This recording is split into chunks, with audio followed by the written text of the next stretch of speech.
São Paulo de Roger Machado assumindo a liderança, Renate estreando com a primeira vitória do Vascão e Cruzeiro e Inter afundados na zona do rebaixamento. Rodada boa, então não vamos perder tempo. Vamos junto resumir a quinta rodada do Brasileirão. Começando pelo primeiro jogo, 2 a 2 entre Mirassol e Santos no Maião. Dia do Ancelotti assistiu o Neymar, só que não rolou. Se eu jogo machucado, como falaram ano passado, eu tô errado. É complicado, hein? É muito difícil acertar, né? Pô, será que não tem uma comunicação ali? Isso é inacreditável. Enfim, por mais que esse foi um dos grandes assuntos, vamos pro jogo que interessa e o cenário dos clubes era bem distinto. O Mirassol segue mais um ano fazendo uma boa campanha, enquanto o Santos é o Santos, né? E esse placar não reflete exatamente o que foi o jogo. No primeiro tempo até que não, jogo equilibrado, boa jogada do Mirassol pro 1 a 0 com o Igor Formiga. Mas quando volta pro segundo tempo, meu amigo, o Super Miras põe o Santos na roda. Brasão teve que fazer algumas defesas, até que no minuto 26, gol do Mirassol com Negueba, 2 a 0 e o placar parecia encaminhado. Mais posse de bola, mais finalizações a gol, tudo parecia definido.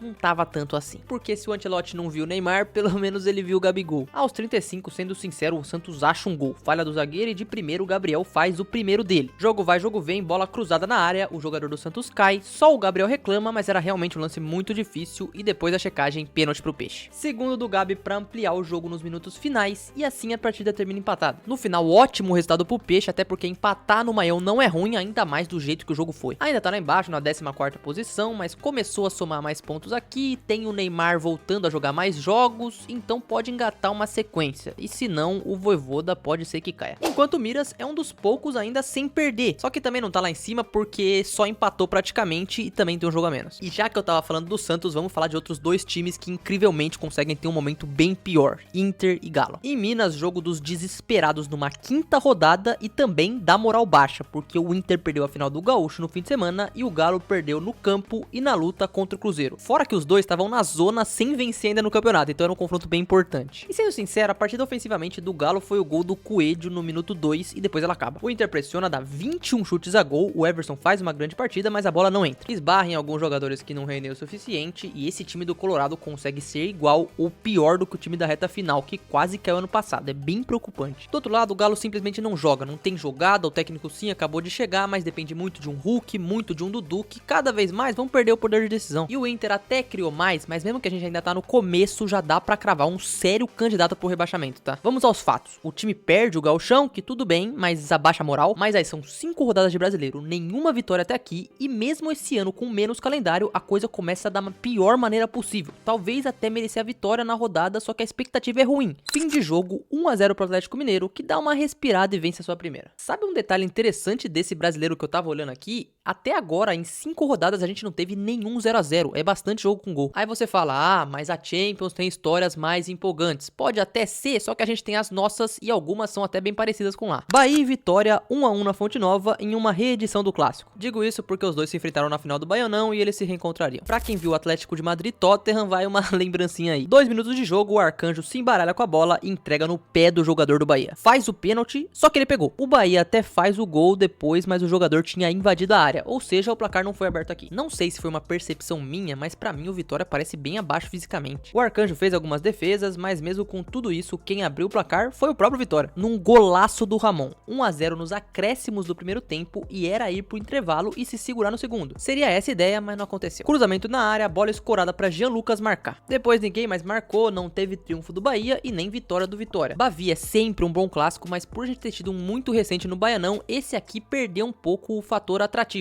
E também pelo fato que ele foi no meio da semana, né? Clássico empatado, mas teríamos um outro clássico. O clássico Arrascaeta ou o clássico Leonardo Jardim, como você quiser chamar. Era um jogo de reencontros, como Gerson e o Tite do lado do Flamengo com o Cruzeiro, tendo até o Gerson vaiado e problemas com o atleta Marcão na arquibancada. E do lado do Flamengo é até engraçado pensar que o primeiro jogo de brasileiro do Leonardo Jardim seria contra o Cruzeiro, que por sinal pode ter ganhado o Mineiro, mas esse começo de ano é inaceitável. Já fiz até vídeo aqui sobre o Tite, ganhou sobrevida sim pela vitória no estadual, mas não jogou bem e não vem jogando bem. Foi vitória do Flamengo, 2 a 0 no Maracanã, em um confronto de dois times que devem brigar lá em cima, ou deveriam. E olha, é justo criticar o Tite sim, mas os jogadores do Cruzeiro também caíram muito de produção. É só olhar o primeiro gol, um erro bem juvenil e a bola caiu no pé do Pedro, que por mais que começou o ano sonolento, ele é muito bom tecnicamente, brigou pela jogada, conseguiu limpar pra finalizar e fez um belo gol aos 6 minutos. E teve mais erros do Cruzeiro nesse primeiro tempo, tá? Por pouco não sai o segundo do Arrascaeta, que o Fabrício Bruno nos salvou. Aí teve uma polêmica expulsão do Matheus Henrique e outra bola perdida, mas o juiz cancelou. Só que, cara, é muito erro técnico que gera lance pro adversário. E não dá pra fazer isso justamente contra o Flamengo. Já nos acréscimos do segundo tempo, bola tocada por Léo Pereira, o Fabrício Bruno até antecipa bem, mas Samuel Lino logo recupera. E aí, se você analisar a imagem, caminho aberto pra ele encontrar o Carrascal, que na cara do goleiro foi muito frio, um belo gol e o Fla vence assim no Maracanã. A melhor partida do Paquetá desde que chegou, mas pra mim esse time ainda precisa melhorar muito ainda, tá? Fez gols nos erros e ganhou, isso que importa. Se a gente for pensar que o Palmeiras perdeu e os dois devem ser os que vão brigar lá em cima, já dá pra tirar um pouco de diferença. Se coloca no G6 com um jogo a menos e provavelmente já vai ficar lá em cima em definitivo. Tem uma sequência relativamente boa pela frente, excelente pro Jardim cada vez mais implementar seu estilo, enquanto o Cruzeiro é bem complicado. Pensa assim, um time de investimento que teve do ano passado que fez, começar o ano com 5 jogos, 2 pontos, nenhuma vitória em 20º colocado na tabela é ridículo. E isso pode atrapalhar até o que o time aspira no ano. É 5ª rodada ainda, mas já são quase 10 pontos que precisa tirar de diferença pra chegar no topo. Não é o ideal começar assim. Perde pronto em casa contra um Corinthians no empate, perde ponto em casa contra um Coritiba numa derrota e adivinha. Vou falar desses dois times agora. Num jogo de Memphis Depay, estreia de Zaccaria Labiade, mas quem brilhou foi Lucas Ronier. Memphis que, meu Deus do céu, é a estrela do time, mas todas as vezes que tocou na bola tava errando. Não sei se tá se poupando pra jogar na seleção holandesa, mas o começo do ano dele é ridículo. São 3 meses, um gol marcado, já tá começando a incomodar. Por outro lado, o Coritiba gosta de jogar fora de casa, hein? Não venceu ainda em casa, mas fora não perdeu. Jogo com presenças ilustres também. Teve a apresentação do Lingard, que tava na arquibancada, e do Spike Lee. Não me pergunte o porquê, vamos pro jogo. Como eu disse, o Memphis de uma partida horrível e um time que pouco criou. Na bola parada no primeiro tempo, bela cabeçada de Jaci pra abrir o placar pro Coxa. Eu já falei aqui, esse time do Coritiba é bem melhor que o do Atlético Paranaense, por exemplo, e se for somando mais pontos, pode ir se garantindo mais fácil na Série A. Olha esse segundo gol, olha a bola do Josué pro Lucas Ronier, 2-0 na arena, e isso no começo do segundo tempo. O jogo do Coxa foi muito correto. Enfim, o Corinthians até tentou chegar, mas não deu. Não tá jogando bem, a coisa não tá boa, não criou nenhuma grande chance, e era um jogo importante justamente pra se aproximar da parte de cima. É um elenco que a gente sabe é bom de mata-mata, só que tem que se tranquilizar logo no Brasileiro pra até poder focar nessas competições, e o Yuri Alberto precisa voltar. Resultado final, 2-0 pro Coxa em Itaquera, um resultado totalmente merecido. Já passamos pelo jogo de terça, pelos jogos de quarta, e agora vamos pro de quinta, mas antes disso eu vou parar aqui pra pedir pra você deixar o seu like e se inscrever aqui no canal. Lembrando, em todos esses jogos tem um pouco da minha opinião, e eu peço pra você deixar sempre a sua nos comentários. E óbvio, pra que eu continue fazendo os resumos, eles dependem totalmente de vocês, então me apoia, ativa o sino. Agora vamos voltar pros jogos. Remo e Fluminense no Mangueirão foi vitória do Bom Flu.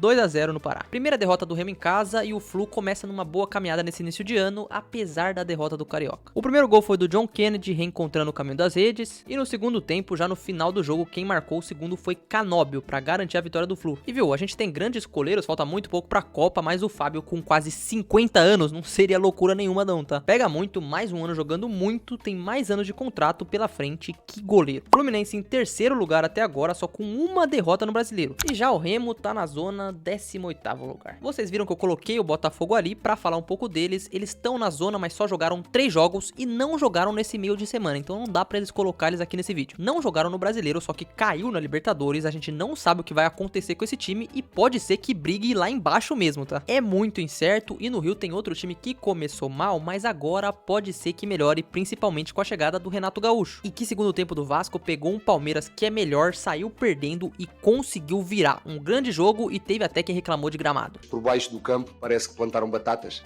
mas a culpa é do sintético. Eu prefiro jogar 1000 vezes no campo do Vasco, se eu fosse jogador, do que jogar na grama sintética. Enfim, vamos falar do jogo, bora. Renato foi precavido, entrou em campo com 3 volantes, um time mais leve e pelo menos em postura já foi bem diferente do Diniz. O elenco do Vasco piorou bastante, perdeu as peças que faziam os gols, mas não é tão ruim assim, dá pra competir mais que tava. O Andrés Gomes é bom jogador, teve uma posse de bola maior que o Palmeiras em certo momento, só que quem abriu o placar foi os de verde, num bom gol do Flaco Lopes. Aí, como eu falei, no segundo tempo, uma ótima partida do Vasco. Mais chutes ao gol, mais chances, e o gol de empate saiu com o Thiago Mendes na metade do segundo tempo. E se você tá esperando a virada, vamos falar dela agora. Boa jogada do Vasco, construída desde o setor defensivo. Passe do Paulo Henrique pro gol de Cuiabano. O primeiro dele com a camisa do Vasco e o gol que marcaria a primeira vitória do Cruz Maltino. 2-1 pra cima do Palmeiras em São Januário, que perde a sua liderança por enquanto. Excelente resultado pro Vasco, porque é um time que vem machucado com o Diniz e agora dá tempo pro Renato. Enquanto o Palmeiras, resultado ok, perdeu, mas nada demais, o Vasco jogou melhor, não mereceu e agora a liderança do São Paulo, que venceu por 2-0 a Chapecoense e inacreditavelmente é o líder do Brasileirão na rodada 5. Porém, antes de falar do jogo, a gente tem que falar um pouco sobre o que foi a semana do Tricolor. Primeiro demite o Crespo do nada, aí vem o Roger Machado que foi totalmente criticado, só que pra primeira impressão até que funcionou. Primeiro gol do São Paulo aos 3 minutos do segundo tempo com o Luciano, que atinge uma marca importante dentro do clube. 17º maior artilheiro, uma história bonita de um jogador que já vem há alguns anos sendo importante. Jogo também de muita chuva no Canindé, que até precisou ser paralisado. Marcos Antônio que achou ótimos passes, como foi a assistência pro Luciano, então foi decisivo. E aos 16 do segundo tempo, oportunismo do Caleri pro segundo do gol. Destacar a boa atuação do Roger Machado, que de certa forma fez o time melhorar voltando pra segunda etapa. Vitória que dá tranquilidade pro trabalho, a liderança que por mais que ainda não seja muita coisa, pro São Paulo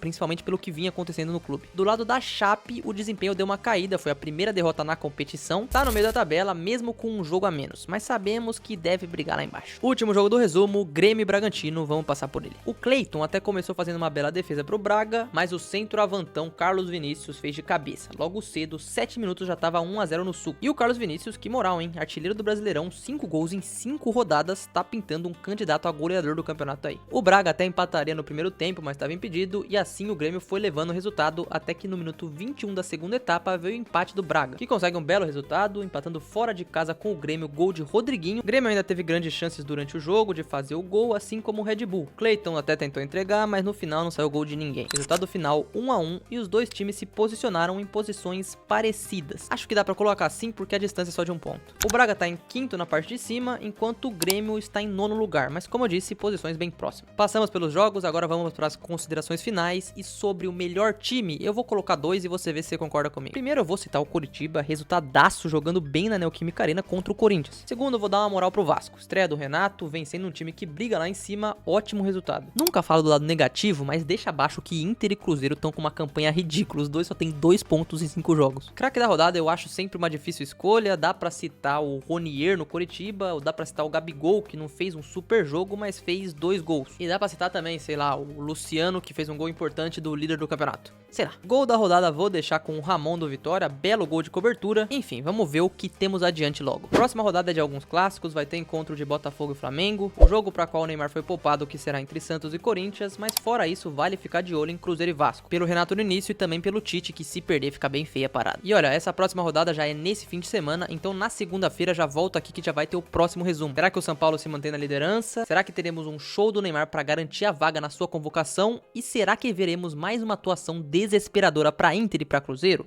Cenas dos próximos capítulos, porque esse foi o resumo da rodada 5 do Brasileirão.